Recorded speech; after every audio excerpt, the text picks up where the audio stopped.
তাহলে মন্ত্রী সব কাজ ঠিকঠাক ভাবে করে এসেছো, তাই তো? আগে মহারাজ, আমি কোন কাজটা ঠিকঠাক করে করি না আপনি বলুন। আমি শুধু আপনাকে ওই কোষাগার থেকে মোহর সরানোর কাজটাই খুব ভালোভাবে করতে দেখেছি মন্ত্রী মশাই। আর বাকি সব কাজে তো আপনি লবডঙ্কা। গোপাল, মুখ সামলে কথা বলো, হ্যাঁ? বেশি বাড়াবাড়ি করো না। কি বলতে চাইছেন মন্ত্রী মশাই? বাড়াবাড়ি করলে মারাবাড়ি হয়ে যাবে। আচ্ছা, হয়েছে হয়েছে, অনেক হয়েছে, সকলেই বাড়ি থামো। ঝগড়া ঝাঁটি বন্ধ হোক, এমনিতেই খুব গরম। বলছি কি, যা গরম পড়েছে এইখানে তো থাকাটাই দায় হয়ে যাচ্ছে। উফ, আর যে পেরে উঠছি না। মনে হয় আপাতত এখান থেকে কদিনের জন্য। মহারাজ, বাইরে রাজ্যের প্রজারা জড়ো হয়েছে, সকলে মিলে বিক্ষোভ করছে। একবার শিগগির আসুন মহারাজ, নইলে সাংঘাতিক কিছু একটা ঘটে যাবে। কি হলো? আবারও কোনো সমস্যা হলো নাকি? আমাদের রাজ্যের প্রজারা তো যথেষ্ট বোঝদার, তারা তো এমনি এমনি ঝামেলা ঝঞ্ঝাট সৃষ্টি করার মানুষ নয়। গোপাল, চলো গিয়ে দেখি।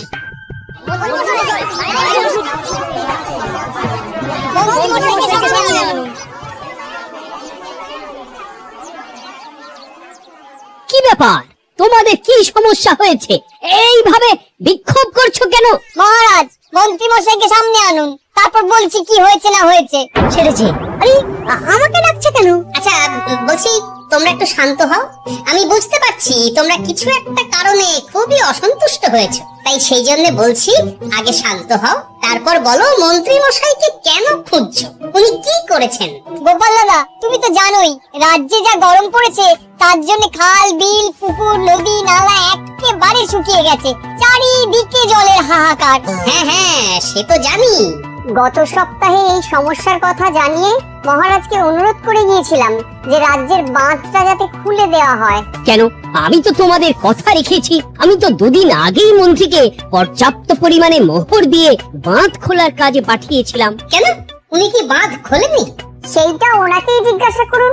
গত দুদিনে উনি তো বাঁধ খুলতে আসেননি, উপরন্তু আমরা ওনাকে ডাকতে গেলে উনি আমাদেরকে তাড়িয়ে দিয়েছেন। সে কি, এ তো ভারী অন্যায়।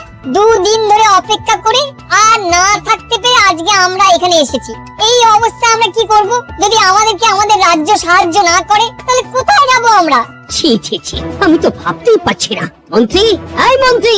মহারাজ, মন্ত্রী মশাইয়ের ব্যাপারটা পরে দেখে নিচ্ছি, আগে এদেরকে শান্ত করে চলুন। মনে রাখবেন, প্রজারা একবার বিপক্ষে চলে গেলে কিন্তু খুব মুশকিল হয়ে যাবে। শোনো সকলে, তোমরা আজকের দিনটা একটু কষ্ট করো। আমি কথা দিচ্ছি, কাল সকাল হলেই বাঁধ খোলার ব্যবস্থা করব। ঠিক আছে?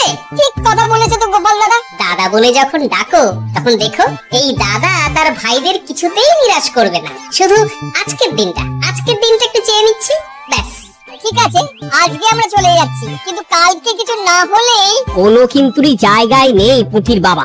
আর তোমরা রাগ করো না। চিন্তা করো না, সকাল হলেই সাঙ্গ পাঙ্গ নিয়ে আমি বাঁধ খোলার কাজে নেমে যাব।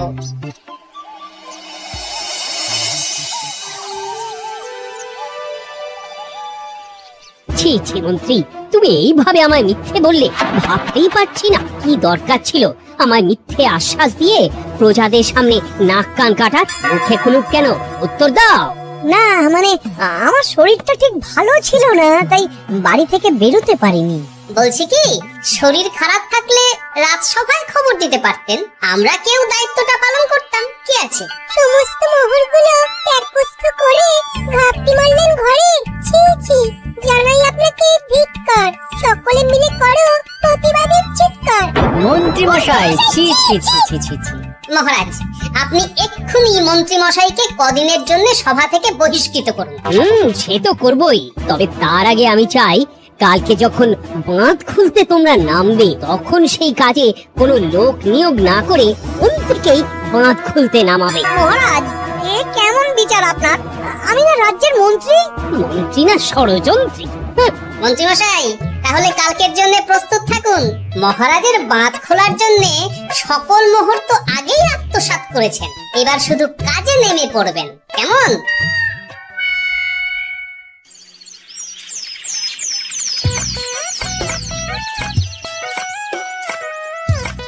গোপাল, এইবারে ছেড়ে দাও, আর পাচ্ছি না। এত সহজে হাল ছাড়লে হবে বলুন? এই কে আছো? ওই শাবল কোদাল গুলো দাও, আমি এদিকটায় খুঁচিয়ে দিই। সভাকবি, বিজ্ঞানী, এসো এসো এসো, হাত লাগাও। সবে মিলে করি কাজ, বাঁধ খোলা হবে আজ। বাঁধ খোলা হবে আজ, মন দিয়ে করো কাজ। একদম, হাত লাগাও, জোর লাগাও। গোপাল দাদা, সভাকবি, বিজ্ঞানী দাদা আর আর বাকি দাদা ভাইরা আসুন আসুন, সকলে একটু শরবত খান। আমাকেও একটু শরবত দাও। মোহর গুলো খেয়েও তৃষ্ণা মেটেনি বুঝি? বাঁধ এক্ষুনি খুলবে, প্রজাদের সব জ্বালা জুড়বে। বাঁধ খুলে গেছে। আমাকে বাঁচাও, আমাকে বাঁচাও। কোনো কোনো সময় ভুল করলে নিজেই সেই ভুল শুধরে আবার ফিরতে হয়। আপনিও তাই করুন মন্ত্রী মশাই, নিজে নিজেই উঠে আসুন। চলো সকলে। গোপাল, তুমি তোমার সাথীদের নিয়ে যা করলে সত্যি ভাবাই যায় না। মহারাজ, নিজেদের রাজ্যের সমস্যায় নিজেরাই কোমর বেঁধে নেমে সমস্যার সমাধান করেছি, পরিস্থিতি মোকাবিলা করেছি। এর জন্য আপনি এমন করে বলবেন না। ওহ, তোমরা না থাকলে যে কি হতো। মহারাজ, আমরা আছি তো, এত ভাববেন না আপনি। আপনি বরং আমাদের সকলের জন্য কিছু খাবারের ব্যবস্থা করুন, খুব খিদে পেয়ে গেছে। হ্যাঁ নিশ্চয়ই নিশ্চয়ই, তোমরা সকলে ভিতরে এসো, হাত পা ধুয়ে নাও, ততক্ষণে আমি রানীকে আহারের ব্যবস্থা করতে বলছি।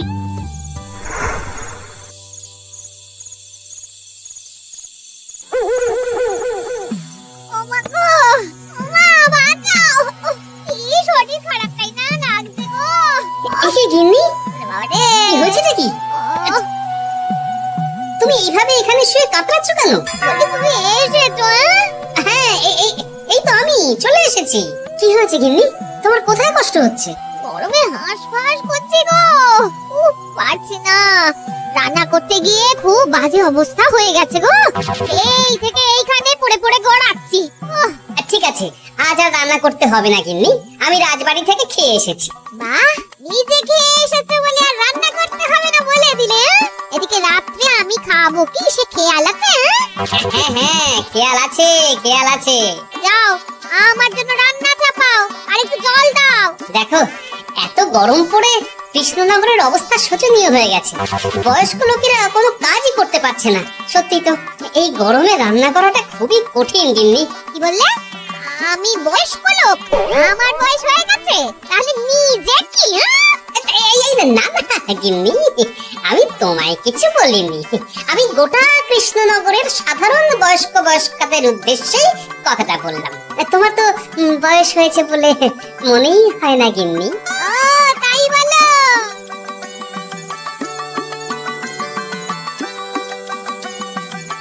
নাও গিন্নি, জল নাও, আজ না হয় আমি রান্না করব। হে ভগবান, মুখের একটু লাগাম দাও, এইভাবে যখন তখন সত্যি কথা বলিও না।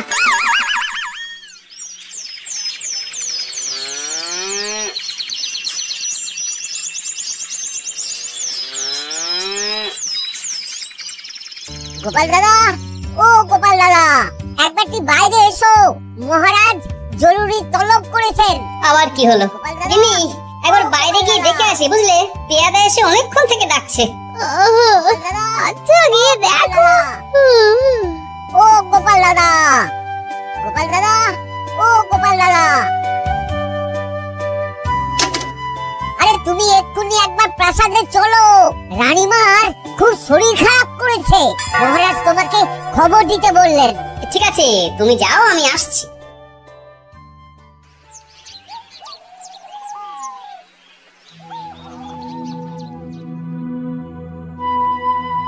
গোপাল, কি হবে বলো তো, রানী তো দুমদাম করে ব্যারামে পড়ে না। মহারাজ, ভয় পাবেন না, আমরা আছি তো। বৈদ্যকে পরীক্ষা করতে দিন, দেখি সে কি বলে। মহারাজ, অতিরিক্ত গরমের জন্য শরীরটা খারাপ হয়েছে। আসলে উনি এই তীব্র দাবদাহ নিতে পারেননি। তবে চিন্তা করবেন না মহারাজ, আমি বাড়ি গিয়ে এক ধরনের বিশেষ পথ্য পাঠিয়ে দিচ্ছি, রানীমা খেলেই সুস্থ হয়ে উঠবেন। মহারাজ, নিজের কানেই তো শুনলেন, রানীমার তেমন গুরুতর কিছু হয়নি, চিন্তা করবেন না। বৈদ্যর ওষুধে উনি সেরে উঠবেন।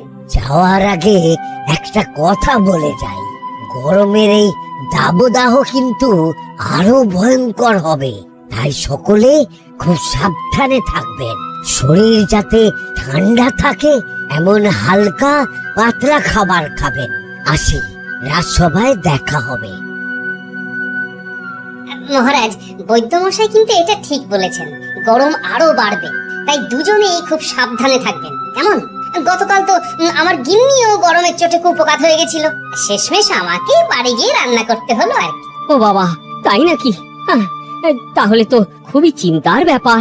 আচ্ছা মহারাজ, আমি তাহলে এখন আসি, আবার রাজসভায় দেখা হবে। এই গরমে আর এখানে থাকতে পারছি না, বলছি কদিনের জন্য না একটু অন্য কোথাও গেলে হয় না গো? গিন্নি, এই গরমে ঘরেই থাকো, অন্য কোথাও যাওয়ার মোটে নাম করো না। বাইরে বেরোতে গিয়ে যদি কোনোভাবে গরম হাওয়া শরীরে লেগে যায়, তাহলে বিপত্তির আর শেষ থাকবে না গিন্নি। কিন্তু এখানেও তো যা গরম পড়েছে, পচে গলে মরে যাই আর কি। উফ, গিন্নি, দয়া করে এসব বাজে কথা বলা বন্ধ করো তো, আমার আয়ুর থেকেও তোমার আয়ু দীর্ঘ হোক। বাহ, তুমি এসব কথা কোথা থেকে শিখলে গো? এই তো তোমার থেকে আর কি। গোপাল, গোপাল, রাজ্যের অবস্থা খুবই বেহাল, এই সবই আমাদের পোড়া কপাল। আরে সভা কবি, কি হয়েছে? তোমাকে দেখে তো মনে হচ্ছে তুমি কিছু। বিজ্ঞানী মহারাজ দুজনেই অজ্ঞান, ঘটি ঘটি জল ঢেলেও ফেরাতে পারিনি তাদের জ্ঞান। কি বলছো কি? তা তুমি এই ব্যাপারটা জানলে কি করে? গিয়েছিলাম একটু আগে বিজ্ঞানীর বাড়ি, গিয়ে দেখি লোকজনের ভিড় সারি সারি। সে কি? শুনলাম মহারাজ তাকে কিছু বলতে এসেছিলেন, তারপরে দুজনে বাইরে বেরিয়ে আসতেই অজ্ঞান হয়ে গেলেন। মহারাজ বিজ্ঞানীর বাড়ি গিয়েছিলেন, তাও আবার রানীমাকে ছেড়ে? রাজবৈদ্য কত করে বললেন এই সময় যখন তখন ঘরের বাইরে বেরোবেন না, কে শোনে কার কথা? আমার মনে হয় মহারাজ তেমন কোনো গুরুত্বপূর্ণ কিছু কথা বলতেই বিজ্ঞানীর বাড়ি গিয়েছিলেন। গরম কমানোর উপায় আলোচনা করতে হয়তো গিয়েছিলেন। আমাদের মহারাজ তো নিজের চোখেই দেখেছেন এই তীব্র গরমের চোটে রাজ্যের কি অবস্থা, কি অবস্থা। ঠিক বলেছো গিন্নি, আমার এই কথাটা তো মাথাতেই আসেনি। ধন্যবাদ গিন্নি, অসংখ্য ধন্যবাদ তোমায়। আমায় পরে ধন্যবাদ জানিও। হ্যাঁ, এখন আর দেরি না করে বৈদ্য মশাইকে সঙ্গে নিয়ে বিজ্ঞানী মশাইয়ের বাড়ি যাও। হ্যাঁ,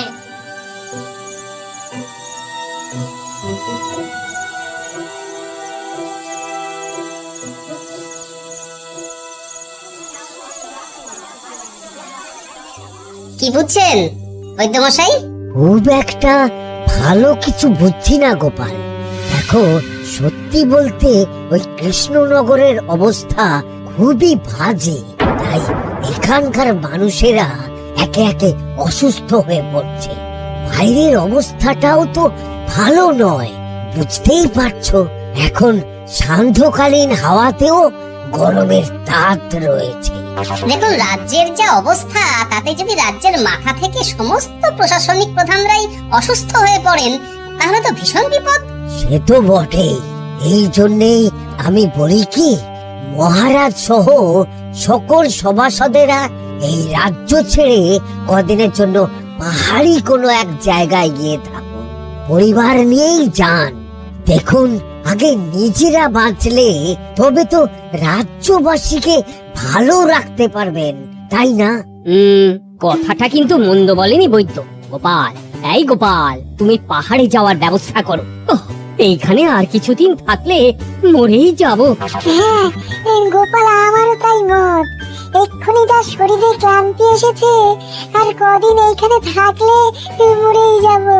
মহারাজের অনুরোধে গরম কমানোর কোনো ব্যবস্থা তো করতে পারলাম না, বাইরে বেরোনো মাত্রই দুজনে মূর্ছা গেলাম।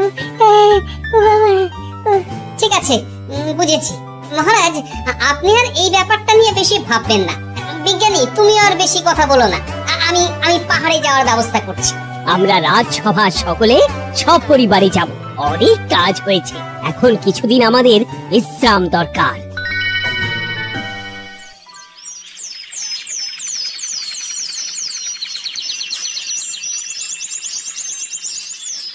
কি গোপাল, মন্ত্রীকেও তুমি আমাদের সঙ্গে নিয়ে যাচ্ছ? আহ, তুমি কি সব ভুলে গেছো?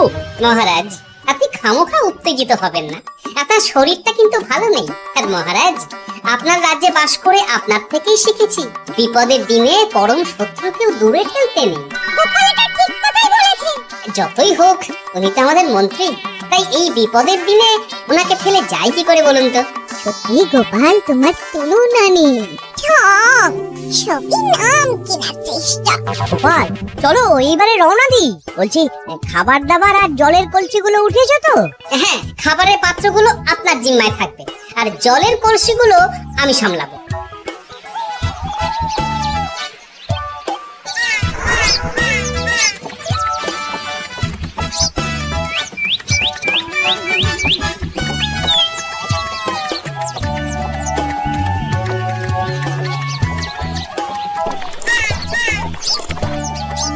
গো, তুমি খাবার ছেড়ে শুধু জল খাচ্ছ?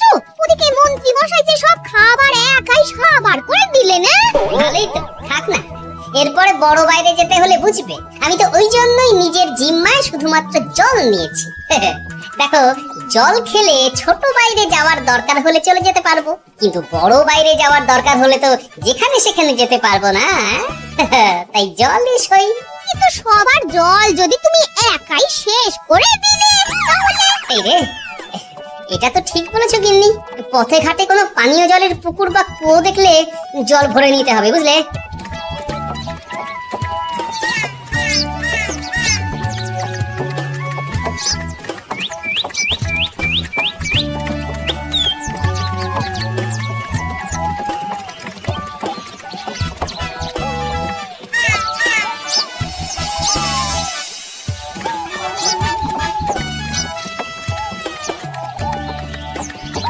সকলে আসুন, দেখুন দেখুন, মহারাজ আবার মূর্ছা গিয়েছেন।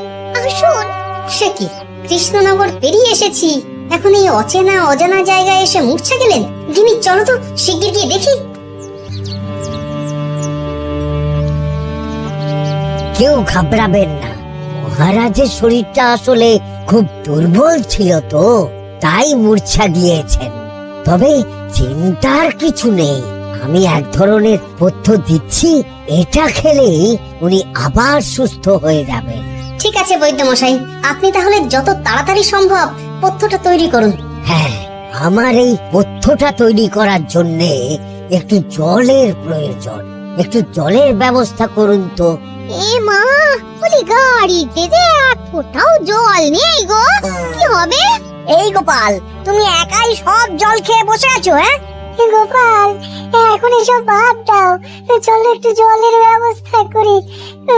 হ্যাঁ, খানাখন্দ, খাল, বিল, নদী, সমুদ্র, যেখান থেকে পারো জল নিয়ে এসো।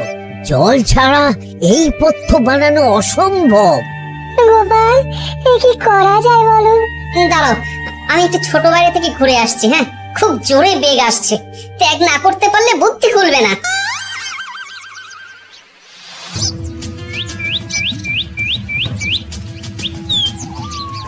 ওদিকে একটা পাত কুয়ো দেখতে পাচ্ছি মনে হচ্ছে।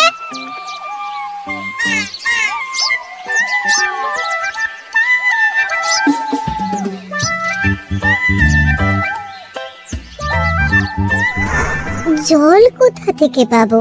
তবে কি জলের অভাবে আজকে মহারাজ সুস্থ হতে পারবেন না? রানীমা, ব্যাকুল হবেন না, আমি আমি আছি তো। আমি থাকতে কিচ্ছু অঘটন ঘটবে না। সকলে শুনুন, বিশেষত মহিলাদের বলছি, আপনারা সকলে নিজেদের কাছে যত শাড়ি আছে সেই প্রত্যেকটা শাড়ি আমাকে দিন। আমি শাড়ি জুড়ে জুড়ে লম্বা রশ্মি বানাবো, তারপর সেই রশ্মিতে বালতি ঝুলিয়ে জল তুলব। দয়া করে কেউ দেরি করবেন না।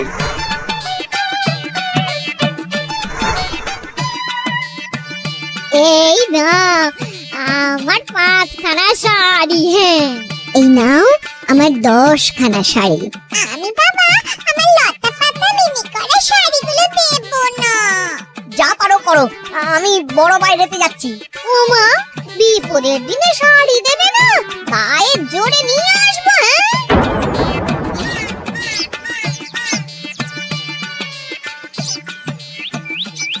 এ বাবা, এখনো কিছুটা কাপড় লাগবে তো। যা গভীর পাতুয়া, সবার সব শাড়ি তো কাজে লাগিয়ে দিয়েছি, এখন কি হবে? আরে ওই তো কার একটা ঝোপের কাছে ধুতি পড়ে রয়েছে, যাই ওইটাই নিয়ে নি। এই গোপাল গোপাল, আরে করো কি ওটা তো আমার ধুতি। আরে আরে আমি এই ঝোপে বড় বাইরের জন্য এসেছি। আরে মন্ত্রী মশাই, বড় বাইরে করার সময় অযথা অন্যদিকে মন দেবেন না, তাহলে পেট সাফা হবে না।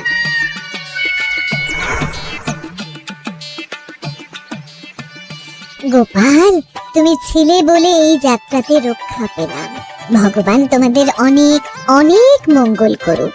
দেখো না, ওরা না আমার লতা পাতা আঁকা শাড়িগুলো নিয়ে নিয়েছে। দূর তোমার শাড়ির লতা পাতা, আমি নিজেই জড়িয়েছি বড় বড় ঘাস পাতা। কিছু করছে রে, দূর চাতা, দূর চাতা। হাসির রাজা, জ্ঞানের রাজা, রসিক রাজা।